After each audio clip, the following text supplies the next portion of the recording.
Muy bien, continuamos hoy con el estado intermedio, lo que nos quedó pendiente de la semana pasada. El punto 4. El título del punto 4 dice Falsas doctrinas sobre el estado intermedio. Recuerdan que habíamos quedado en hablar del universalismo, del purgatorio, de algunos temitas que siguen ahí vivitos y coleando en algunos grupos. Y vamos a comenzar en el punto A por el universalismo. ¿Qué es el universalismo? A ver, no sé, ¿se conectó alguien? Marcelo Pérez. ¿Se escucha bien, Marcelo? Porque tuvimos problemas con el audio. Sí, hola, cuñado. Hola, ¿Se escucha Marcelo. bien? Sí. Bueno, bárbaro. Marquito. ¿Le da? El punto A. A ver, universalismo. Dice, el universalismo enseña que todas las personas serán salvas. Algunos dicen que es a través de la expiación de Jesús que todos finalmente serán reconciliados con Dios. Otros dicen que tarde o temprano todos irán al cielo, hayan o no creído en Jesús, o lo hayan o no rechazado como Salvador durante sus vidas. Esta redención universal se llevará a cabo en el futuro cuando Dios traiga a todas las personas al arrepentimiento. Este arrepentimiento puede suceder mientras una persona viva o después que ha muerto y ha resucitado en el milenio o algún estado futuro, así como algunos cristianos universalistas declaran. Adicionalmente, unos pocos universalistas sostienen aún que Satanás y que todos los demonios serán de igual forma reconciliados con Dios. Esta es una X urgente. Ahora, esta es una definición breve. Sobre el universalismo hay mucho escrito y más ampliado. Porque también el universalismo se lo puede entender, de hecho se lo presenta como una fe universal, en donde todas las religiones tienen algo de bueno y que son potables y que se puede tomar algo. Cuando hablamos de la hibridez, ¿no? de la fe híbrida, tiene que ver con esto también, ¿no? Con el universalismo. Una mezcla de cosas. En el budismo hay algo bueno, en el hinduismo hay algo bueno. Todas las grandes religiones apuntan al bien, a la paz. O sea, se toman algunos puntos que sí, no podemos negar ni estar en desacuerdo con eso, pero hay serias diferencias de fondo. Eso también se lo entiende como universalismo y que va a formar parte también del ecumenismo de los últimos tiempos, en donde se acepta todo sirve. Dios recibe a todos, porque Dios ama a todos. Y por lo tanto, todos van a ser salvos. Si hay un detalle ahí en el resumen, no sé si se dieron cuenta, en una de las cosas que enseñan o que postulan, algunos dicen que es a través de la expiación de Jesús que todos finalmente serán reconciliados. De hecho, el universalismo dentro del cristianismo, dentro de algunas iglesias cristianas, interpretan pasajes bíblicos en donde justamente dice que Jesús murió por todos. ¿No? Nos dice que Jesús murió por todos. Ah, ¿viste? Jesús murió por todos. Todos van a ser salvos si Él ya pagó por el pecado de todos. Por eso es importante prepararse para entender lo que realmente quiere decir ese versículo y poder dar una respuesta, ¿no? ¿Es así? ¿Todos van a ser salvos? Porque Jesús ya pagó el pecado de todos. Son temas interesantes para el debate interno. Quizás algo de esto veamos en el segundo cuatrimestre cuando entremos en la materia de apologética, más que nada la apologética interna, ¿no? El universalismo parece que uno dice, bueno, como hiciste vos, Marquito, esto evidentemente hay que ponerle la cruz. pero lo entendés vos. El tema es que hay otros que aceptan algunas cuestiones. Dentro de la iglesia protestante, por decir así, ¿me decís? Dentro de la iglesia protestante y evangélicas, que ese es otro tema que tenemos que también distinguir, ¿no? No es lo mismo ser protestante que ser evangélico. Sí, pero sí, nacemos de esa misma raíz. Hay algo de universalismo escondido, subterráneo. Hay un término que me gustaría que lo vayan investigando por su cuenta. Creo que también esto lo vemos lo vamos a ver en otro punto, no acá en escatología, pero se escucha mucho el término últimamente empatía, ¿no? Hay que empatizar. Y la empatía apunta justamente a identificarse con el otro, ponerse en el lugar del otro, aceptar al otro como es, ¿no? Padecer con el otro. Y hay hasta cierta similitud con la compasión. Tener compasión, llorar con los que lloran, reír con los que ríen, eso es ser empático. Pero resulta que cuando uno se pone a investigar el significado del término empatía, es un poco más que eso, la empatía, y lamentablemente ese poco más es riesgoso. Estudien el término. ¿Por qué? Porque por ahí aceptamos, empezamos a usar de la empatía tal cual se la define, podemos caer en el universalismo. Se las dejo ahí. Pero van a tener que, por eso digo que está bueno investigarlo, porque justamente el tema de empatizar nos puede llegar. Sí, bueno, pero vos estás planteando que la empatía en cuanto a nivel doctrinal, y ahí evidentemente ya no puede empatizar, no sé, con otro o con un testigo de Jehová, o con otro, porque la empatía, por ejemplo, yo en el cole enseño mucho en esto del respeto por igual al otro, le trabajo muchísimo la empatía desde socializar y llevarnos bien desde la sana convivencia. Pero en un aspecto así doctrinal, bueno, por eso digo, hay gente que empatiza, decís vos. ¿Por qué cambiamos el mensaje si empatizamos? Claro, porque cuando se llega al extremo, en la definición, la misma definición de la Real Academia o de la Enciclopedia Británica o de las fuentes que ustedes quieran buscar, yo tuve que leer varias, por eso les digo, existe dentro de la empatía un punto en donde hay que respetar y tolerar al otro en cuanto a cuestiones espirituales.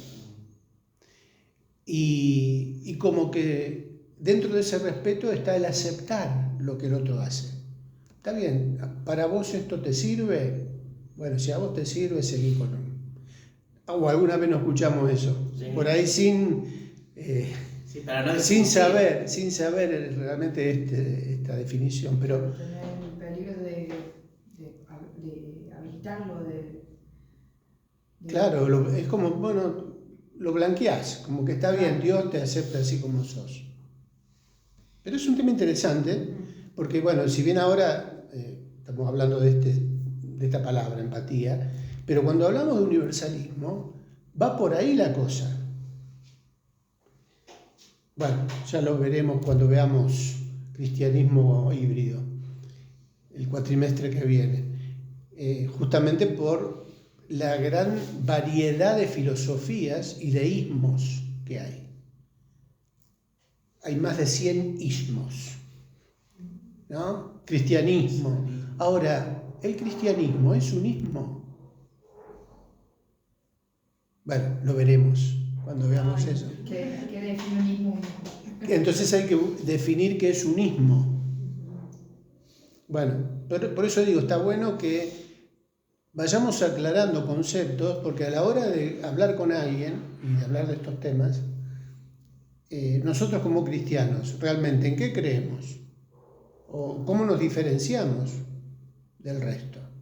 ¿Es el Evangelio de Jesús el que Jesús quiere que prediquemos? ¿O cómo es el asunto? ¿Tengo que quedar bien con todo el mundo? Claro, ese es el tema también. Bueno, Pero volviendo, también dentro de este punto A, dice, esta redención universal será llevada a cabo en el futuro cuando Dios traiga a todas las personas al arrepentimiento. Este arrepentimiento puede suceder mientras una persona viva, ¿no? Hay lógica. Pero también, ¿qué dice? Esas son las cosas. Pero también, ¿qué dice pegadito? Después que ha muerto, O después que ha muerto. Y sea resucitado.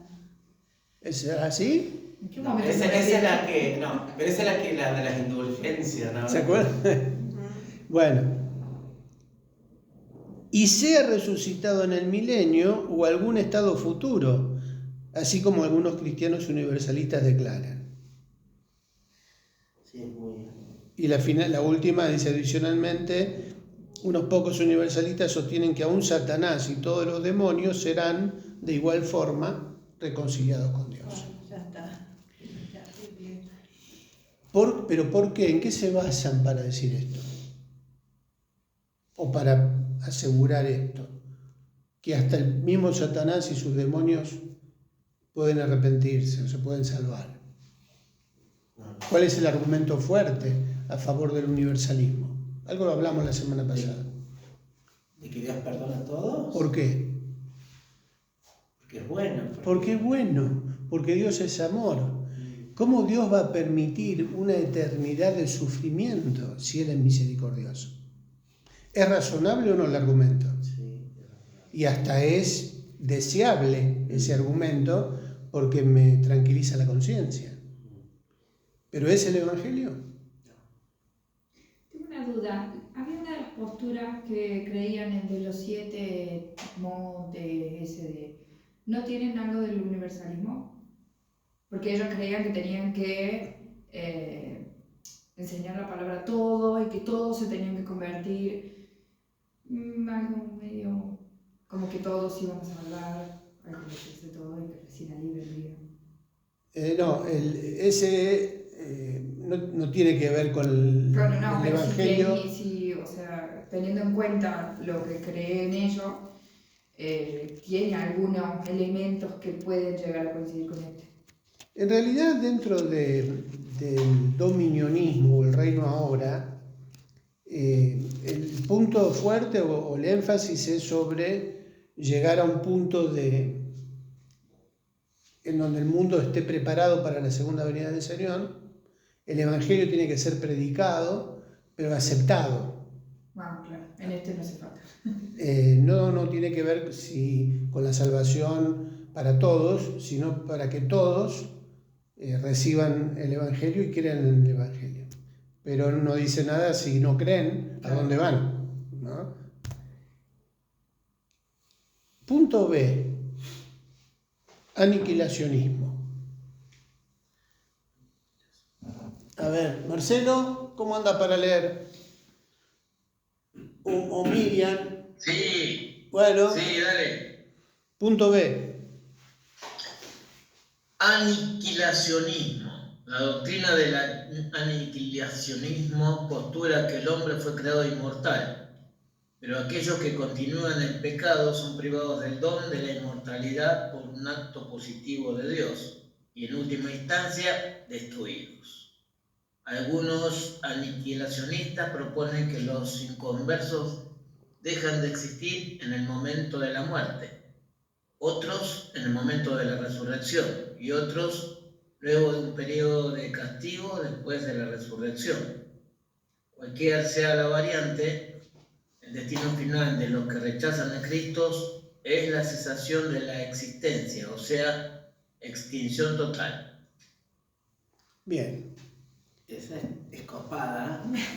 Y copada para el mundano es copada. Ya está, me la mando toda, me muero y ya está. No hay sufrimiento, Claro. no hay Después de castigo. esta no hay otra, claro. Claro, o sea, Morir como no que sabe, no hay nada. viví ahora. Claro. Viví ahora, viví toda ahora, total y una sola No hay, vida. no hay. Claro, por eso es copada para él. Es muy cómoda. Pero no hay muchos que aceptan esta postura. Bueno, dentro de esta doctrina están los testigos de Jehová, están los mormones, hay un grupo de sectas heréticas que toman esto que sigue siendo hasta atractiva y lógica para algunas personas, ¿no? También hay cierta influencia, bueno, lo vamos a ver en el purgatorio, pero ¿cuál es el planteo entonces, según esta postura? Después de la muerte, ¿qué pasa? No hay más Se corta nada. todo. Los que creen en Jesús tienen el estado inmortal y los que no y lo rechazan desaparecen. ¿En qué momento? Porque vieron que hay variantes ahí también. Sí. Cuando Sí, el muere, momento de la muerte, después otro en el resucita. momento de la resurrección y otro en el periodo luego del periodo de castigo después de la resurrección. Claro, ¿se acuerdan cuando hablamos de la resurrección? Sí. El alma de los que murieron sin haber creído, ¿en dónde están?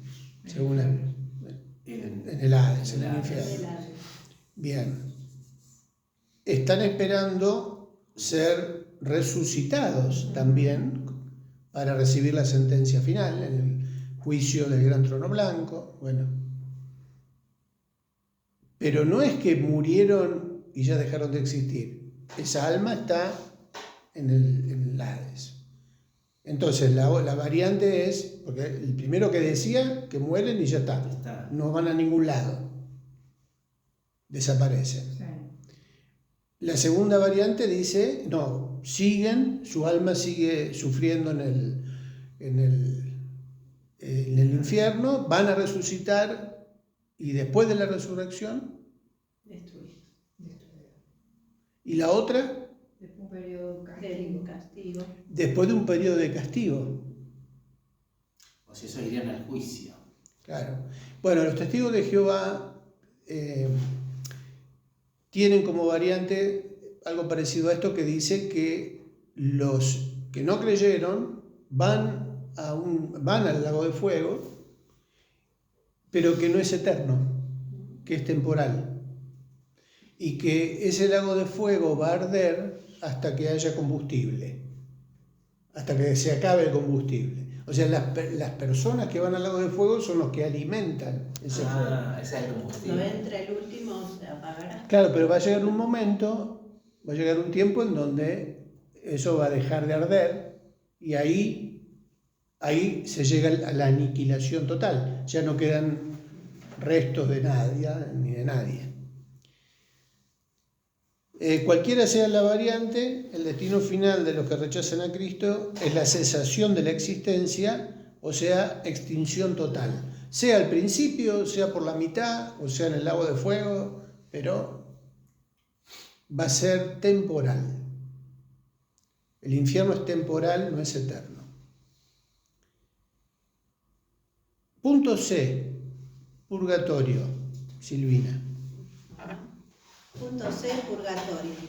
El catolicismo enseña que de las opciones que tenemos para después de la muerte, cielo, infierno y purgatorio, el purgatorio es la única que no es eterna. Las almas que llegan al purgatorio están ya salvadas y permanecen en ese estado de purgación el tiempo necesario para ser purificadas totalmente antes de acceder al cielo. La Iglesia Católica Romana en su catecismo enseña como dogma de fe, algo que debe ser creído por todos los católicos, lo siguiente: el purgatorio sí existe. No es un lugar sino un estado en el que los difuntos son purificados. Punto 3. Que los vivos pueden ayudar a los difuntos con oraciones y sacrificios. En presencia de Dios solo es posible entrar con una absoluta pureza. Nada que tenga el menor defecto puede comparecer ante Él. Bien. Algo hablamos también la semana pasada sobre el tema del purgatorio, ¿no? Que decíamos que ahora la Iglesia Católica, creo que había dicho algo parecido a esto, que el purgatorio en realidad no existe como un lugar, y agregó que la vida, el sufrimiento en vida es el purgatorio. O sea que lo que sufrimos o lo que pagamos, lo pagamos en vida. Que también es una idea argenta. Por eso lo dijo Francisco. O sea, lo que pagamos, lo pagamos en vida. Pero el tema es que si uno investiga o busca, el purgatorio sigue siendo una doctrina oficial de la Iglesia, no fue revocada. ¿Y eso es donde se enseñaba en el catecismo? En el catecismo. Mira. O sea, no en los chicos, pero la Iglesia tiene el catecismo de la Iglesia Católica, es un libraco así. O sea, lo que nosotros nos enseñaban en el catecismo era un librito así, un resumen con las oraciones, con la vida de Jesús, con lo básico, un discipulado básico para niños. Pero el catecismo oficial de la Iglesia Católica desarrolla un poco más esto. Y fíjense que la enseñanza ¿cuál es? Los católicos, todos los católicos van a ser salvos. Hay que prestar atención a eso, porque a veces uno tiene la idea del purgatorio como que es para todos. Y no, es para los que murieron habiendo sido bautizados en la Iglesia Católica y que quizás no murieron bien de papeles, y por eso tienen que ir al purgatorio un tiempo para purgar los pecados no confesados. Por eso la doctrina de la Iglesia Católica enseña justamente, sí, comulgar, pero la confesión auricular es una doctrina católica. ¿Qué se entiende por confesión auricular? Pasar al Padre. Ir y hablar, contar tus pecados, blanquear tu situación ante el sacerdote, que es el que va a interceder, porque después, ¿qué hace el cura? Después que confesamos los pecados. Eso nunca supe. Ego te absolvo, en latín. ¿No? Sí. ¿Nunca vieron el...? Sí. Bueno, es justamente una señal que simboliza una gracia, en este caso, para bendecir al que confesó el pecado. Pero después... O sea, mejor dicho, ¿cuál es la condición después de confesar? La penitencia. O sea, bueno, está bien, yo te absuelvo, pero anda triqui 80 Padre Nuestro, por lo menos, y 60 Ave María y...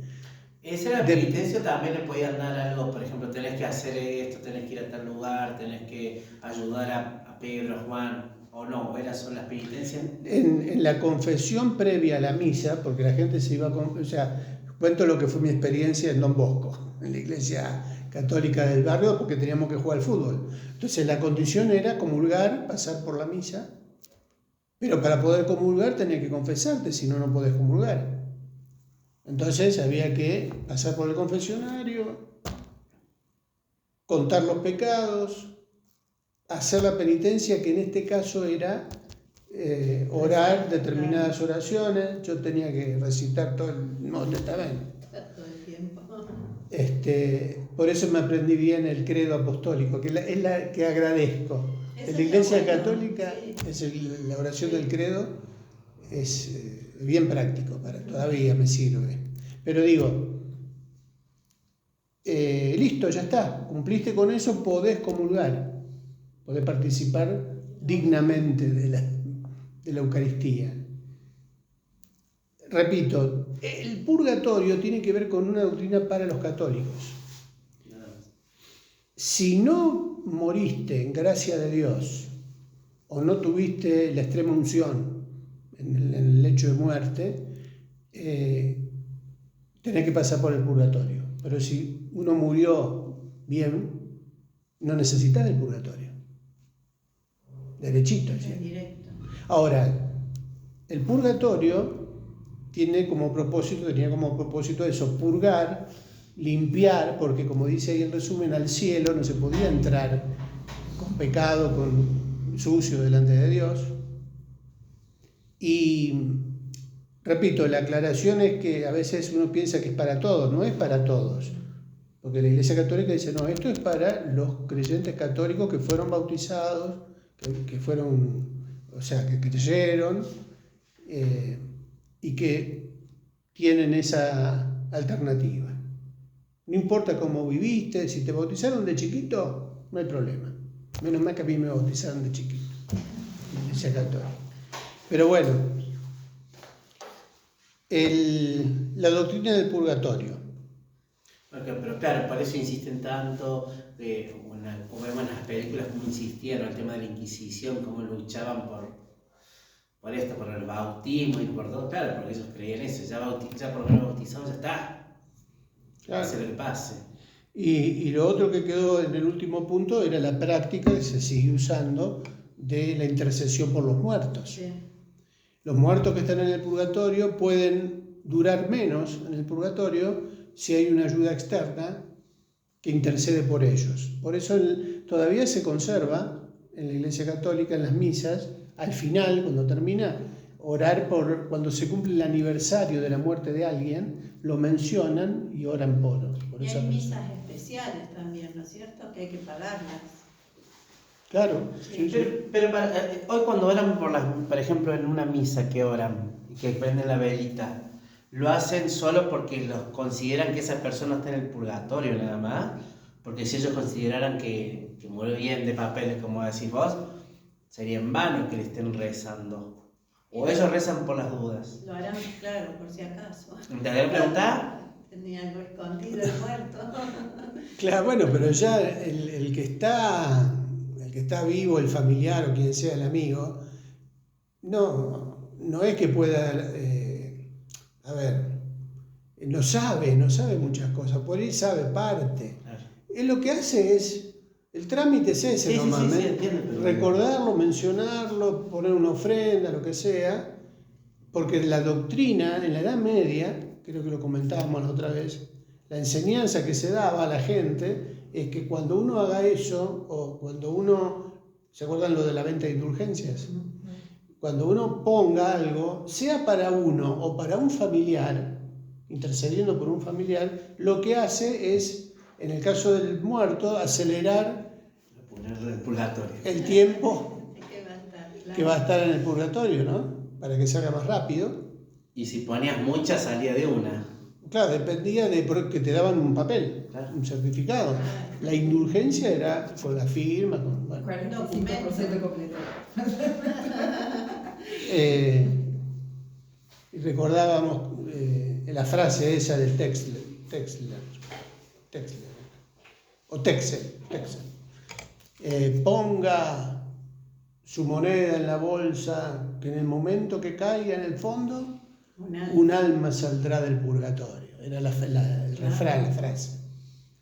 ¿Que les conté lo del Chuy Olivares? Sí, que el Chuy dijo que sacó la moneda, pero ya hizo ruido. Pasaba la monjita pidiendo con esa misma frase, o sea, fíjense que todavía se sigue usando.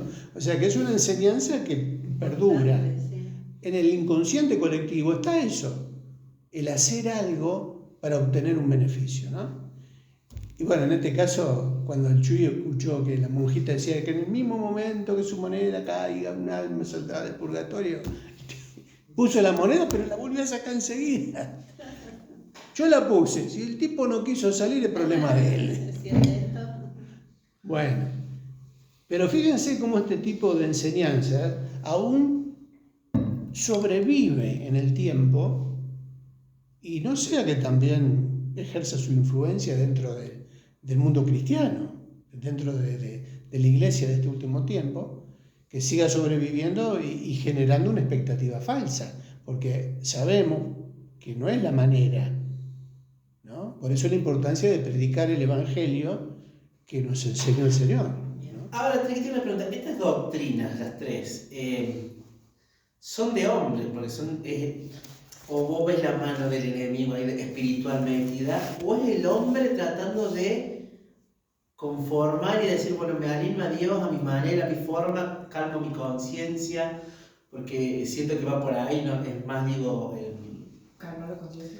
No, es más, bueno, pero fíjate que todas son como de, bueno, me la mando, pero tengo la opción de purgar, o me la mando y total me muero y después ya está. Es como que creo que va por ahí, ¿no? Más del hombre, ¿no? Lo desaparezco, me perdona o soy católico. Y bueno, filosófico me parece. También. Pero Lo el que- diablo aprovecha todo esto. Claro. No, obvio, Con pero... almas que- Sí, hay una cierta inducción ahí, una influencia. Lo que faltaría acá, por ejemplo, como algo que también es fuerte, es la reencarnación. Estamos hablando del estado intermedio, ¿no? Estamos dentro del punto del estado intermedio. ¿Qué enseña la reencarnación? Hacer buenas obras para que la próxima vez para cuando te mueras y tengas que reencarnes en una mejor. En un mejor estado. En un mejor estado. No una Algo rana así. o una reina. Dependiendo de las acciones que hagas De la ahora, referencia, cómo sí. vas a hacer. Algo así. Bueno, está interesante el tema, investiguenlo también, busquen, porque está bueno estar preparado cuando, especialmente en nuestra zona, tenemos Sí, claro. para hacer dulces de gente que cree en la reencarnación. ¿Cuál es la influencia? Encima veo cada vez más negocios que venden budas. ¿Vieron? Sí, ¿Vieron? está lleno. Hasta en las cosas que venden para artículos de jardín, Sí. todo, ¿viste? Las mesas, Amuletos, todo. Bueno, porque es fuerte la influencia, aunque no se entienda mucho, ¿qué toman? Cositas de cada uno, y bueno, la reencarnación tiene que ver con el estado intermedio, con a dónde van los que mueren a un lugar, a un limbo que es la antesala para reencarnar en otra vida, o en otra, que puede ser otra persona, o un animal, o un ser vivo, lo que sea. Depende de cómo vivió la vida anterior. Entonces, la próxima etapa de reencarnación, creo que hay hasta un número. Sí, me parece que sí. Hay un número que hasta donde podés reencarnar. Niveles creo que son, nivel de reencarnación. Bueno, si uno logra mejorar, ir mejorando, también va a ser mejor el próximo estado en el que reencarne. El último estado sería, tiene un nombre. Que claro, Triqui, ahí es donde ellos hacen también este tipo como de regresiones, qué sé yo. Yo tenía un compañero que siempre le dolía el pecho, ¿no? Y él me contó que un día él era budista, hizo una regresión de no sé qué y descubrió, claro, que su cuerpo reencarnado o su vida anterior había sido de un no sé qué que había muerto con tres flechazos en el pecho.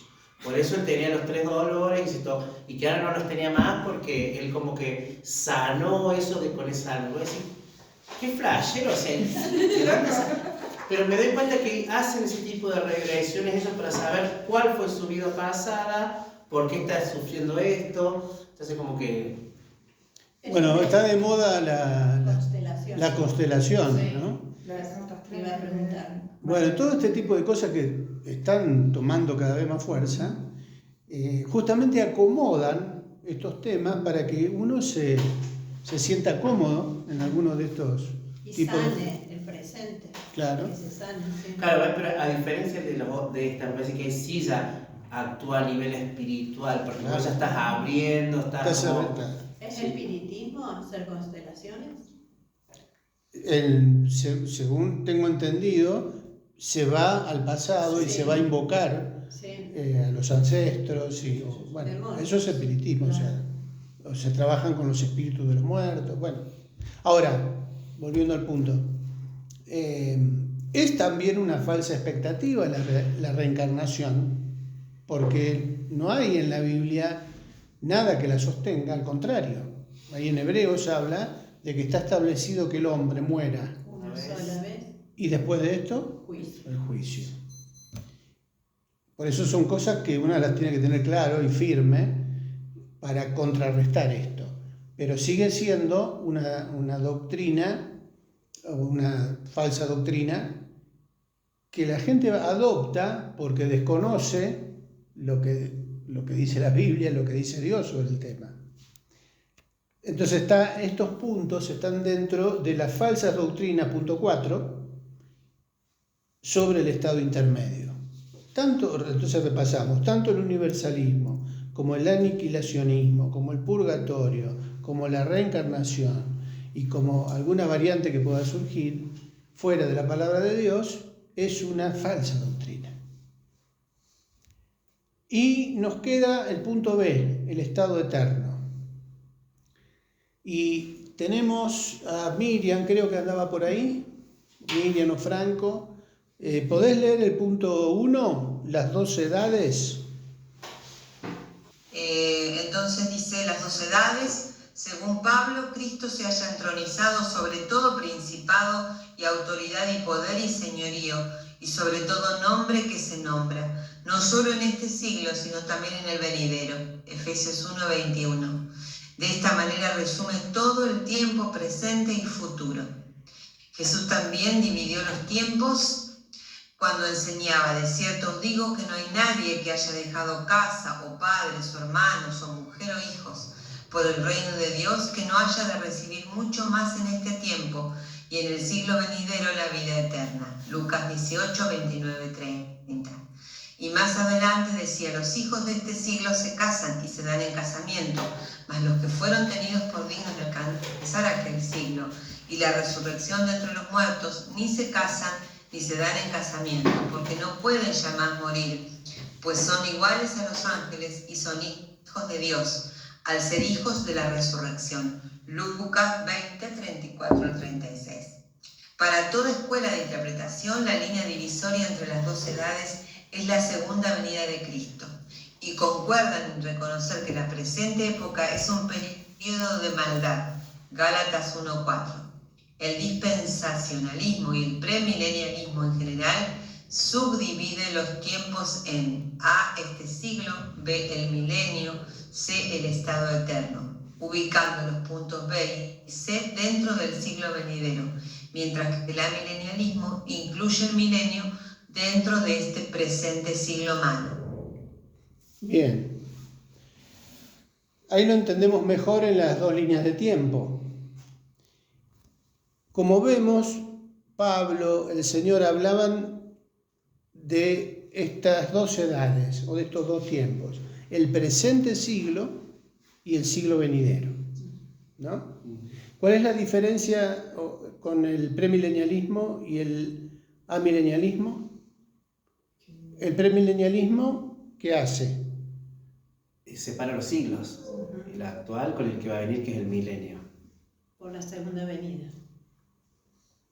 Sí, y el amilenialismo, Este siglo, ¿qué incluye? El milenio. Que ya está, que se vivió. Claro, porque estamos en el milenio. Claro. El premilenialismo no. O sea, marca la división ¿en qué punto?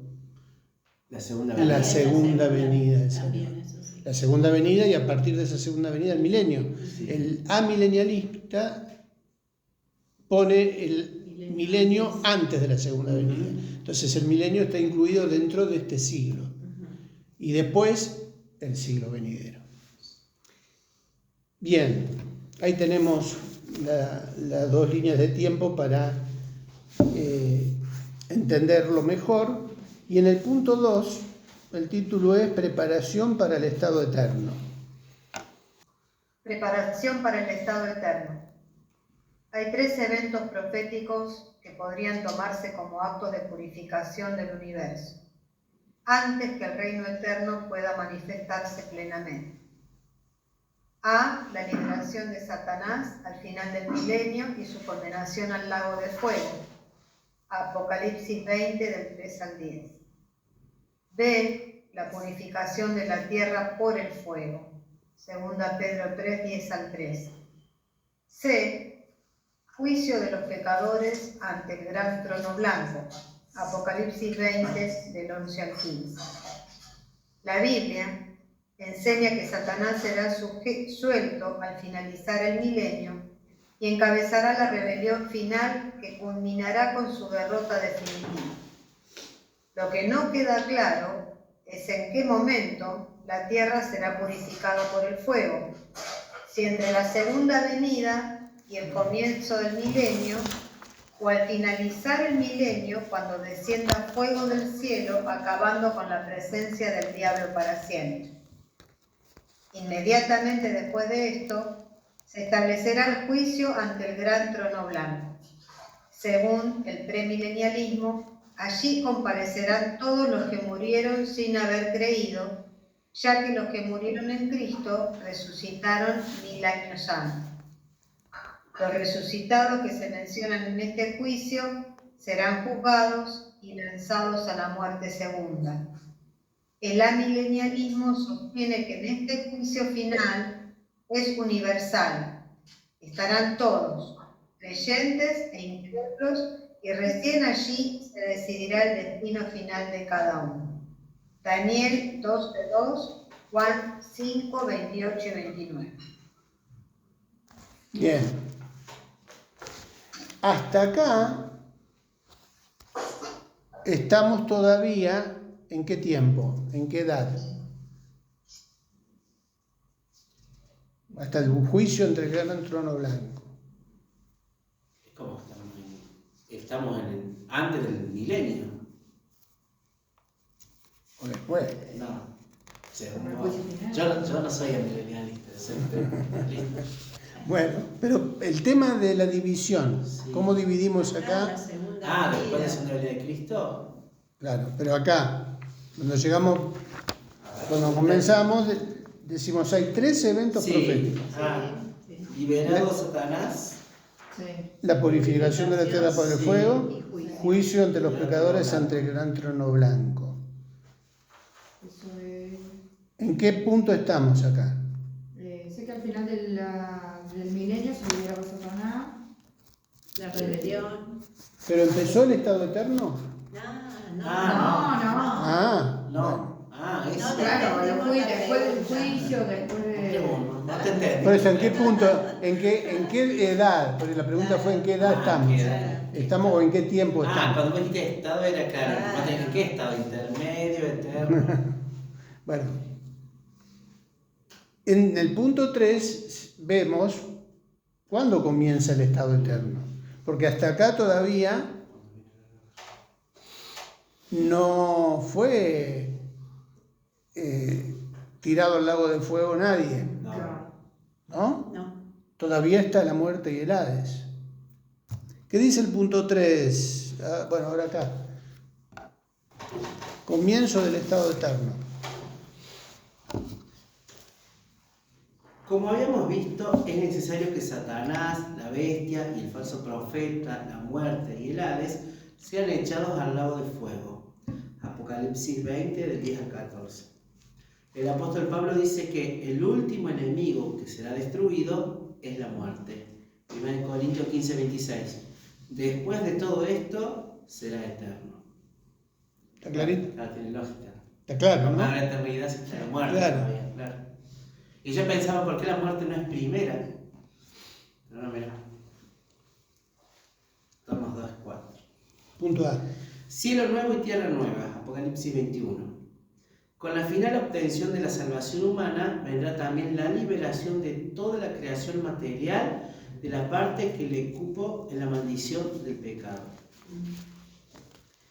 La esperanza cristiana no consiste en ser redimido del mundo solamente, sino en la redención del mundo. Como consecuencia del juicio, Hebreos 12:26 y 2 Pedro 3:10, surgirá un universo creado de nuevo, Apocalipsis 21:1. Cielo nuevo y tierra nueva en las cuales mora la justicia. 2 Pedro 3:13, comentario del diccionario bíblico, certeza. Es decir, que acaba de desaparecer la fiereza de las bestias, las espinas de las plantas, y todo eso surge después del pecado del hombre, la maldición de la tierra. Los espinos. Ahí están los dibujitos de los testigos de Jehová. Claro, que están todos abrazados de leones. El león con la ovejita comiendo pasto y con el nene jugando con... Bueno, tiene que ver con eso. Ahora, ¿eso qué es? ¿Es el milenio? ¿Es el estado eterno? El comienzo, como el preludio del estado eterno. Seguimos la semana que viene. Pero está Por el interesante. mismo canal. Porque ya es la última clase. Ya entramos en la última lección y después viene el repaso final. Pero vamos a dejar lo que queda para la semana que viene y ya tenemos la conclusión. Pero, ¿cuándo entonces comienza el estado eterno? Para ir repasando. Hoy estamos, ¿en qué siglo? Presente. En el presente siglo. ¿Va a haber un siglo venidero? Ujú. Que sería el estado eterno, que comienza... Cuando la muerte, que es la última en caer al lado del Claro. fuego. La muerte y el Hades van a ser echados al lago de fuego. Todo eso antes que descienda a la Nueva Jerusalén. Vamos a ver. Las posturas ahí. Pero, Hay posturas también. claro, porque inclusive ahí siguen los debates. El cristiano cuando muera, ¿dónde va a ir? ¿A la Nueva Jerusalén o al cielo nuevo y tierra nueva? ¿A dónde va a ir a vivir? Bueno, son preguntas interesantes. Él decía, la muerte y el Hades van a ser echados al lago de fuego junto con Satanás, el falso profeta, el anticristo. Y recién ahí, el otro día hablábamos en otra clase, ¿no? En sus pasos, sobre la gloria, ¿no? El estado de gloria, la glorificación. Y veíamos que justamente mientras estamos acá, Jesús todavía está trabajando, ¿no? Jesús no está sentado en el trono contemplando lo que pasa en la tierra sin hacer nada. ¿Qué está haciendo el Señor? Intercediendo. Por un lado está intercediendo permanentemente por nosotros, ¿no? Está trabajando como sacerdote, para siempre, dice. Pero para siempre hasta un punto, porque cuando no esté la muerte y el Hades, ¿es necesario que Jesús interceda por nosotros? No, porque ya no va a haber sentido de confesar pecado, porque no va a haber más. Esa es una esperanza gloriosa. Pero bueno, también el Señor está aparte trabajando, construyendo una morada, ¿no? Fue a preparar lugar. O sea que encima está trabajando en la construcción en el cielo, haciendo las casitas, como dice la canción, o las mansiones. Pero bueno, la idea es que todo esto nos ayude a afirmar la esperanza que tenemos, ¿no? Y bueno, ¿querés orar, Marcos? Seguimos la semana que viene.